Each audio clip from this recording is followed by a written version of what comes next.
Hello, j'espère que tu vas bien. Je te retrouve aujourd'hui dans cette nouvelle vidéo où je vais te parler d'un sujet pas très gai. Je vais tout simplement te parler du deuil pendant la grossesse. Alors quand je parle de deuil, je ne parle pas de grossesse qui te soit mal passée comme tu peux le penser. Je parle vraiment d'un deuil, je parle vraiment de... Enfin, une fausse couche par exemple c'est un deuil, pas ça, c'est juste que j'essaie de trouver les bons mots. Je parle dans mon cas de la perte de quelqu'un de mon entourage. Donc je vais t'expliquer un petit peu dans cette vidéo comment ça s'est passé pour moi, comment j'ai encaissé la nouvelle et qu'est-ce que j'ai mis en place pour essayer de remonter la pente, parce que au moment où ça s'est passé, j'étais enceinte de 9 mois. J'étais sur la fin de ma grossesse, j'allais accoucher. Donc il faut savoir que j'ai perdu en fait le frère de mon père, donc mon oncle, avec qui j'avais une relation très forte parce que c'est lui qui m'a offert mon premier travail, déjà de 1. On a travaillé dans le même atelier, c'était mon chef. J'ai adoré ce travail. Oui, parce qu'il était mon chef, mais pas que, parce que l'ambiance était incroyable, parce que je sais très bien que je retrouverai probablement peut-être jamais, ou peut-être un jour, on ne sait pas, une ambiance de travail comme celle-ci. On rigolait, il y avait une très bonne entente entre nous, on écoutait de la musique, il y avait la radio dans l'atelier. C'était très bon enfant, on travaillait tous ensemble et il y avait vraiment une très bonne cohésion d'équipe. Et mon oncle c'était quelqu'un de très blagueur, de très joueur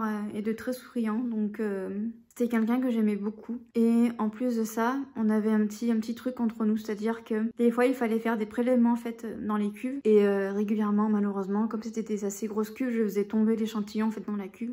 Et mon oncle, pour rigoler, me disait Kinder Bueno, Kinder Bueno. Donc du coup c'était devenu un peu notre truc qui faisait que quand je faisais tomber un échantillon, je lui ramenais une boîte de Kinder Bueno.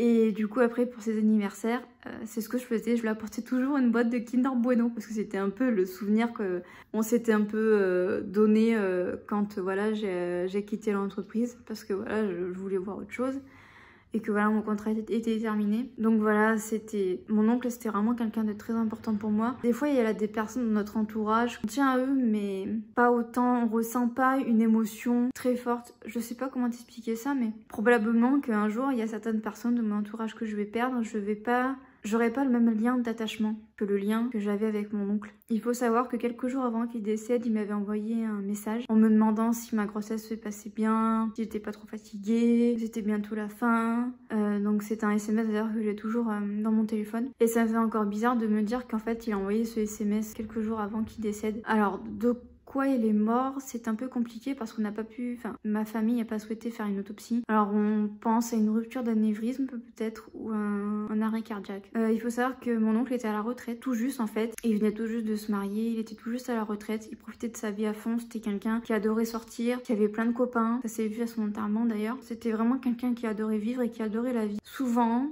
on dit, parce que quand j'en ai parlé à ma sage-femme, elle m'a dit c'est malheureusement le cycle de la vie. Souvent quand il y a une grossesse, il y a quelqu'un qui s'en va pour laisser finalement sa place au bébé qui va arriver. C'est vrai que c'est un peu quelque chose qui me fait peur. Maintenant quand j'y réfléchis, je sais pas si j'aurai d'autres enfants, peut-être, peut-être pas, je sais pas du tout, on sait pas de quoi l'avenir est fait. Je me dis que si demain j'ai d'autres enfants, ou si j'ai un autre enfant, est-ce que ça va vraiment refaire le même schéma? Est-ce que je vais perdre quelqu'un à qui je tiens énormément? Est-ce que je vais autant souffrir, etc. Je me pose mille une questions, donc voilà. Donc ce qui s'est passé, c'est que mon oncle est décédé fin février, et je l'ai su en fait en me connectant sur Facebook. En fait, aussi bien je l'aurais même pas compris, mais j'ai vu une photo de mon oncle, j'ai trouvé ça bizarre en fait, parce que c'était pas lui qui l'a publié, c'était quelqu'un d'autre. Mais au début, ça m'aurait pas paru bizarre. En fait, ce qui m'a paru bizarre, c'est qu'une personne avait mis un smiley en fait triste. Et là, du coup, je me suis dit, mais pourquoi quelqu'un met un smiley triste? Enfin, c'est bizarre. Enfin, tonton, il va bien quoi. Je vais boire un coup parce que j'ai la voix qui...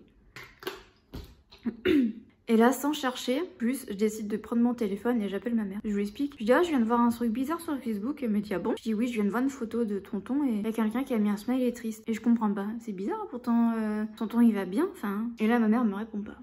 Gros blanc au téléphone. Et là, ma mère s'effondre au téléphone. Elle me dit que il est décédé. Alors, je te laisse imaginer. Heureusement que j'étais assise. Mon mari était au travail. Donc voilà. Et ma mère, j'entends mon père qui dit derrière, on arrive, donc voilà. Mes parents arrivent. Mon frère n'était pas encore au courant de cette nouvelle. Donc mes parents voulaient aller lui annoncer en personne parce que mon frère avait pas encore vu sur Facebook. Donc bon, bien évidemment, comme tu peux bien évidemment le penser, j'étais effondrée clairement. Mon père encore plus, bien évidemment, c'était son frère, donc son frère unique. Parce que oui, mon père n'a pas d'autres frères et sœurs, il avait qu'un frère aîné. Mon oncle avait la soixantaine passée, donc voilà. On décide d'aller chez mon frère, d'aller lui annoncer. Bien évidemment, mon frère aussi, ça a été très dur. L'enterrement s'est fait, d'ailleurs, c'est un petit peu drôle. parce que l'enterrement s'est fait le lundi qui a suivi et le lundi d'après j'ai accouché. Donc à une semaine d'intervalle on a enterré mon oncle et j'ai accouché la semaine qui a suivi. Au départ, les gens étaient pas trop pour en fait que je vienne à l'enterrement. Mais moi clairement je leur ai pas laissé le choix, j'avais besoin de pouvoir faire mon deuil, d'aller à l'enterrement, de voir la cérémonie, d'être là avec ma famille et de pouvoir lui dire au revoir une dernière fois. J'ai pas souhaité aller bénir son cercueil parce que c'est trop dur pour moi. En revanche, arrivée au cimetière, j'ai décidé de jeter, c'est un peu la tradition un peu, de jeter du sable comme pour lui dire adieu en fait. Je lui ai dit au revoir, enfin ou adieu, ça dépend de quel point de vue on se place.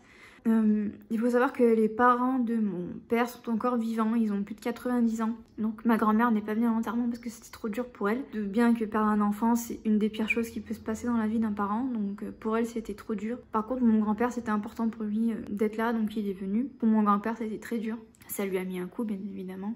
Et après on est allé chez mes grands-parents, et puis voilà, on s'est un peu tous réunis, on a parlé du bon vieux temps, de comment il était, etc.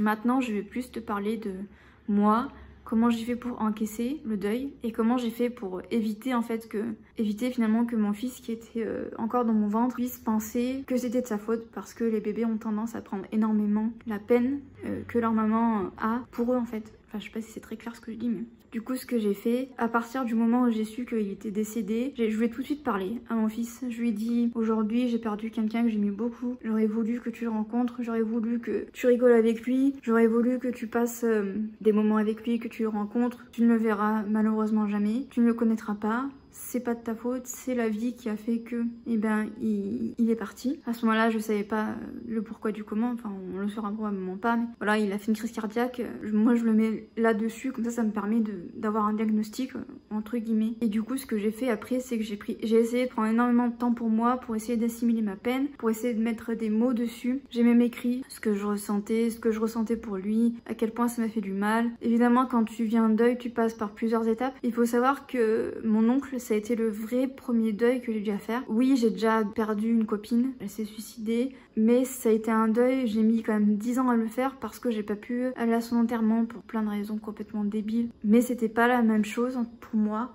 Là, on parle vraiment de mon oncle, on parle vraiment de ma famille. C'est vraiment quelqu'un que j'ai vu, que j'ai fréquenté, avec qui j'ai partagé des moments de bonheur, avec qui j'ai rigolé, avec qui j'ai travaillé. Donc ça a été clairement pour le moment le deuil le plus dur que j'ai dû faire. Si j'avais des conseils à te donner, si admettons tu regardes cette vidéo et que tu es enceinte et que tu viens d'apprendre la mort d'un de tes proches, déjà je te conseille de te recentrer au maximum sur toi. C'est pas être égoïste, c'est juste de pouvoir digérer la peine qui nous accable, de beaucoup parler, de beaucoup verbaliser avec ton bébé, de lui expliquer ce qui se passe, de comment toi tu te sens, bien lui dire que c'est pas de sa faute à lui, que c'est la vie, que voilà, lui n'y est pour rien dans cette histoire. Oui, tu es triste, peut-être que lui est triste, mais faut pas qu'il prenne ta peine pour sa peine. Moi en tout cas c'est ce que j'ai dit.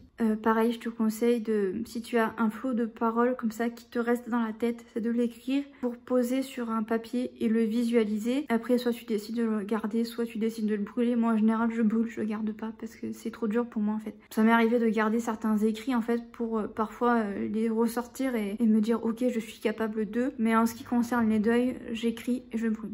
Faire des choses qui te font du bien. Si par exemple tu aimes dessiner. Si tu veux par exemple pour la tombe de la personne concernée acheter quelque chose, fais-le. Moi pour te donner un exemple, hop ici, en fait c'est le bouquet de mariage. J'ai décidé en fait que ce soit des fausses fleurs pour pouvoir en fait le mettre sur la tombe de mon oncle. C'est parce qu'il faut savoir que du coup mon oncle est décédé, après mon fils est né et on s'est mariés l'été qui a suivi en fait. Et donc du coup c'était important pour moi en fait d'avoir ce bouquet, comme s'il était là avec moi alors qu'il n'était pas là bien évidemment, mais c'était un petit peu pour le visualiser. Donc du coup j'espère bientôt pouvoir aller le mettre sur sa tombe. À chaque fois j'y arrive pas. J'espère bientôt pouvoir aller le mettre sur sa tombe. C'est important pour moi, donc voilà. Et surtout je dirais le plus important c'est de perdurer son souvenir, de pas se dire que comme il est plus là, l'oublier. C'est faux, on pourra jamais l'oublier je veux dire. Surtout maintenant à l'ère des téléphones où on prend beaucoup de photos, il y a beaucoup de souvenirs ou de vidéos qui sont gravés. Prendre le temps de faire son deuil, conserver les photos, les souvenirs, c'est hyper important. Voilà, même pour mon fils plus tard, que je lui montre des photos de son grand-oncle, même s'il l'a pas connu. C'est important pour moi aussi parce que c'était une personne importante pour moi et dans ma vie. J'en ai fini avec cette vidéo. Je sais, elle est pas très gaie, elle est très triste, mais en même temps, je trouve qu'elle est importante parce que j'aurais bien aimé trouver une vidéo comme ça sur YouTube pour pouvoir m'aider. Et j'ai pas réussi à en trouver une,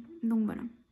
J'espère que tout ça aura pu t'aider. Et jusqu'à jeudi prochain 18 h, je te souhaite une très bonne semaine.